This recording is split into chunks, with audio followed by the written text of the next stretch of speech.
చంద్రగ్రహణం అనగా ఏమి, చంద్రగ్రహణం ఎప్పుడు ఏర్పడుతుంది క్లుప్తంగా రాయండి అని చిన్నగున్నప్పుడు సైన్స్ పరీక్షల 8 మార్కుల ప్రశ్న ఉంటుండే. సూర్యునికి చంద్రునికి నడుమ భూమి అడ్డంగా వచ్చినప్పుడు చంద్రగ్రహణం ఏర్పడును అని నేను చిన్నప్పుడు అచ్చరం పొల్లుపోకుండా రాసేది.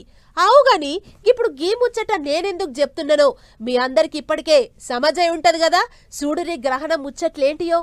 సగం సగం అన్న కాదాయే, ఈసారి సంపూర్ణ చంద్రగ్రహణం వచ్చింది. మల్లె పువ్వు లెక్కుండే చందమామ ఎర్ర గులాబీ పువ్వు లెక్క ఎర్ర రంగులకు మారుతాడని ముందుగానే చెప్పిండ్రు. అందుకే గ్రహణం గట్టిగున్నదని అన్ని దిక్కుల దేవుని గుళ్లకు ఆయితారం మధ్యాహ్నం సంధ్య తాళం పెట్టిండ్రు. ఏడుకొండల వెంకన్న స్వామి గుడి కాడ నుంచి సురువు చేస్తే భద్రాచలం శ్రీ సీతారామచంద్ర స్వామి, చిన్న తిరుపతి ద్వారకా తిరుమల, యములాడ రాజన్న, యాదగిరిగుట్ట నరసన్న, అయినవోలు మల్లన్న, ధర్మపురి నరసన్న గిట్ల పెద్ద పెద్ద గుళ్ళే కాకుండా అన్ని జిల్లాల పోంటి ఆలయాలన్నీ మూసేసిండ్రు. అన్నిటికి మించి ఏడుకొండల వెంకన్న సన్నిధిలో గ్రహణం చేయబట్టి దర్శనాలు ఆగినాయి. దినం నడిజాము రాత్రికి చేయాల్సిన ఏకాంత సేవను ఆయితారం మధ్యాహ్నం 3కే చేసిండ్రాట.